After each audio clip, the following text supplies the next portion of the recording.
অসমৰ মুখ্যমন্ত্ৰীয়ে সঘনে আমি দেখিবলৈ পাইছো যে তেওঁ কিছুমান বিতৰ্কিত মন্তব্য কৰিছে। যেনে তেওঁ মন্তব্য কৰিছে যে অসমত ক'তো কয়লা নাই। অসমৰ মুখ্যমন্ত্ৰীয়ে ঘোষণা কৰিছে যে ক'তো য'ত এনেকুৱা ধৰণৰ হেৰিয়াৰ ঘটনা ঘটিলে কি কয় আপোনাৰ আমাৰ জলপ্ৰলয়ৰ ঘটনা ঘটিলে বিহুবৰ চন্তক যিবিলাক ঠাইত তেনেকুৱা কোনো ঠাইতে কোনো এটা ষ্টন ক্ৰেচাৰ মেচিন বা ষ্টন বা শিল খননৰ ব্যৱস্থা নাই বুলি তেখেতে মিথ্যাচাৰত লিপ্ত হৈছে।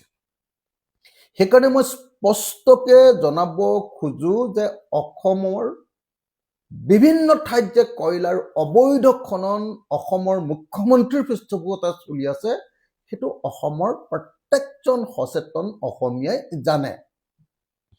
যেনেকৈ ধৰক আজি তিনিচুকীয়া জিলাৰ অবৈধ কয়লা খনন চলি আছে মাৰ্ঘেৰিটাত, অবৈধ কয়লা খনন চলি আছে লিডুত, টিপং, নামদাং, বৰগোলাই, এই অঞ্চলবিলাকত অবৈধ কয়লা খনন অসমৰ মুখ্যমন্ত্ৰীৰ পৃষ্ঠপোষকতাত ভাস্কৰ শৰ্মা নামৰ বিধায়কজন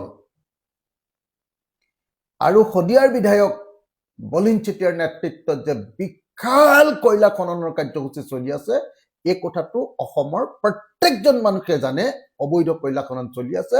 কিন্তু তাৰ পাছতো অসমৰ মুখ্যমন্ত্ৰীয়ে অসমত ক'তো কয়লা খনন চলা নাই বুলি মিথ্যাচাৰত লিপ্ত হৈছে। নাম্বাৰ 1। নাম্বাৰ 2, আমি জানো যে ডিব্ৰুগড় জিলাৰ জয়পুৰ ৰিজাৰ্ভ দিহিং পাটকাই যিখন আমাৰ নেশ্যনেল পাৰ্ক, সেই দিহিং পাটকাই নেশ্যনেল পাৰ্কৰ জয়পুৰ যিখন ৰিজাৰ্ভ, সেই ৰিজাৰ্ভ আৰু তাৰ কাষে পাজৰে থকা চাহ বাগানবিলাকতো ব্যাপক ৰূপত কয়লা খনন চলি আছে।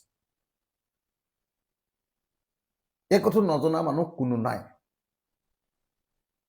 অথচ অসমৰ মুখ্যমন্ত্ৰীয়ে মিছা কথা প্ৰকাশ কৰি আছে যে অসমত ক'তো কয়লা খনন চলি থকা নাই বা অসমত ক'তো কয়লাই নাই বুলি তেওঁ কৈ আছে। তৃতীয়তে আমি দেখিছো যে কাৰ্বি আংলং জিলাত ব্যাপক ৰূপত অবৈধ কয়লা খনন চলি আছিলে আৰু এতিয়াও চলি আছে। তাৰ ভিতৰত কাৰ্বি আংলং জিলাৰ কয়লাজান, কাৰ্বি আংলং জিলাৰ আমাৰ এই চিলনী জানৰ ওচৰত কয়লাজান, শিলভেটা, লুংলুই আৰু সিংহাসন পাহাৰ, এই আটাইবিলাকতে কয়লাৰ অবৈধ খনন চলি আছিলে আৰু এতিয়াও বাৰিষা শেষ হলে আকৌ কয়লাৰ অবৈধ খনন চলিব। অথচ অসমৰ মুখ্যমন্ত্ৰীয়ে কৈছে যে অসমৰ ক'তো কয়লা খননৰ ব্যৱস্থাই নাই। তাৰ পাছত অসমৰ উমৰাংচু, ডিমা হাছাও জিলাৰ উমৰাংচুত ব্যাপক ৰূপত অবৈধ কয়লা খনন চলি আছে। গতিকে মই অসমৰে 4টা ঠাইৰ নাম ঘোষণা কৰি দিলো। এটা তিনিচুকীয়া জিলাত লিডু, মাৰ্ঘেৰিটা, বৰগোলাই, টিপং, যিমান নাম ক'ব পাৰে আপুনি তাত, সেই গোটেই অঞ্চলটোত ব্যাপক ৰূপত কয়লা খনন। ডিব্ৰুগড় জিলাৰ জয়পুৰ ৰিজাৰ্ভ ফৰেষ্ট, যি দিহিং পাটকাই নেশ্যনেল পাৰ্কৰ ভিতৰত পৰে, তাত আৰু তাৰ কাষৰ পাজৰৰ বাগানবিলাকত গোটেই তাত আপুনি ৰাস্তাৰে গ'লেই আপুনি গোটেই অবৈধ কয়লা খনন দেখি থাকিবলৈ পাব। তাৰ পাছত আপুনি কাৰ্বি আংলঙৰ বিভিন্ন ঠাইত কয়লাজান, লুংলুই, সিংহাসন পাহাৰ, শিলভেটা, এইটো 3 নম্বৰ। আৰু 4 নম্বৰ আমাৰ ডিমা হাছাও জিলাৰ উমৰাংচুত কয়লা খনন চলি আছে। এইটো কথা ক'তো লুকুৱাবলৈ ক'তো বাকী নাই। গতিকে মই স্পষ্টভাৱে আপোনালোকক জনাব খুজিছো যে অসমৰ মুখ্যমন্ত্ৰীয়ে অসমত চলি থকা অবৈধ কয়লা খনন আৰু অসম আৰু অসমৰ কাষৰীয়া ৰাজ্যবিলাকত চলি থকা অবৈধ কয়লা খননক লুকুৱাবলৈ গৈ তেওঁ যে এই ঘটনাত জড়িত সেই কথাটোকে আকৌ এবাৰ প্ৰতিপন্ন কৰি দিলে। অসমৰ মুখ্যমন্ত্ৰীৰ পৃষ্ঠপোষকতাতে যে এই কয়লা খনন চলে সেই কথা আজি প্ৰত্যেকজন অসমীয়াই বুজি পাবলৈ সক্ষম হৈছে। দ্বিতীয় কথাটো হ'ল যে কয়লা অকল অসমত কয়লাৰ খনন চলে এনেকুৱা নহয়। কেৱল আৰু কেৱল অসমত যে কয়লাৰ খনন চলে এনেকুৱা নহয়। আজি কয়লা খনন চুবুৰীয়া ৰাজ্যবিলাকত চলোৱা কয়লা খননে গোটেই অসমখন ধ্বংস কৰি পেলাইছে। তাৰ ভিতৰত এটা হ'ল মেঘালয়ৰ কয়লা খনন, এটা হ'ল অৰুণাচলৰ কয়লা খনন, আৰু তাৰ পাছতো হ'ল নাগালেণ্ডৰ কয়লা খনন। এইবাৰ গোটেই আমাৰ আপাৰ আছামৰ 19 জুলাইৰ মহাপ্ৰলয় ঘটনাৰ মূল জগৰীয়া কিন্তু নাগালেণ্ড পাহাৰত চলাই থকা অসমীয়া মানুহৰ অসমৰ মন্ত্ৰী সুশান্ত বৰগোহাঁইহঁতৰ নেতৃত্বত চলি থকা অবৈধ নাগালেণ্ডৰ কয়লা খনন। এই কথাটো লুকুৱাই কোনো লাভ নাই। গতিকে অকল কয়লা খনন অকল অসমত চলি থকা নাই। অসমৰ কাহিনীবিলাক মই এটা এটাকে আপোনালোকক কৈ দিলো ক'ত ক'ত অসমৰ কয়লা খনন চলি আছে অবৈধ।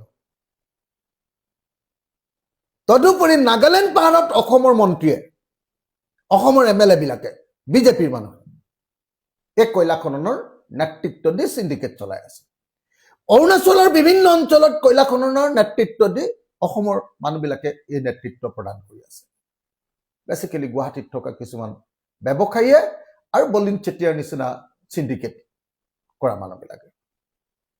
আৰু মেঘালয়ৰ গোটেই কয়লা খননটোতো আমাৰ অসমৰ মানুহবিলাকৰ পূৰ্ণ হস্তক্ষেপ আছে।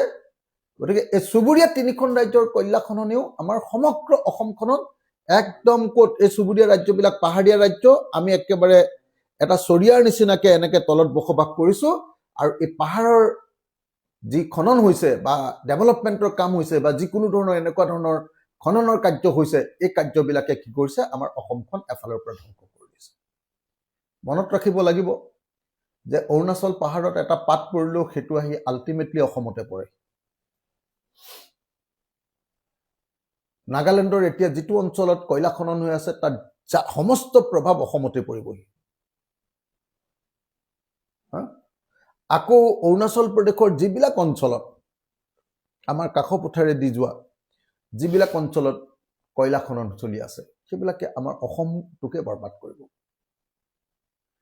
আনহাতে অসমৰ মুখ্যমন্ত্ৰীয়ে সম্পূৰ্ণ মিথ্যাচাৰৰ 100% মিছলীয়া কথা কৈছে। অসমৰ মুখ্যমন্ত্ৰীজন যে 100% মিছলীয়া সেইটো প্ৰমাণ হয় এই যে বিহুবৰ সন্তকত তেওঁ শিল খনন নাই বুলি কোৱা কথাটোৱে। যি নেপালী খুঁটি আছে সেই নেপালী খুঁটিতে আপোনালোকে দেখিবলৈ পাব যে নেপালী খুঁটিৰ কাষত ঔগুৰি জান নামৰ যিখন বাগিচা আছে, চাহ বাগান আছে, গোটেই চৰকাৰী মাটি আৰু নদীৰ কিনাৰতো গোটেই শিলবিলাক খান্দিছে।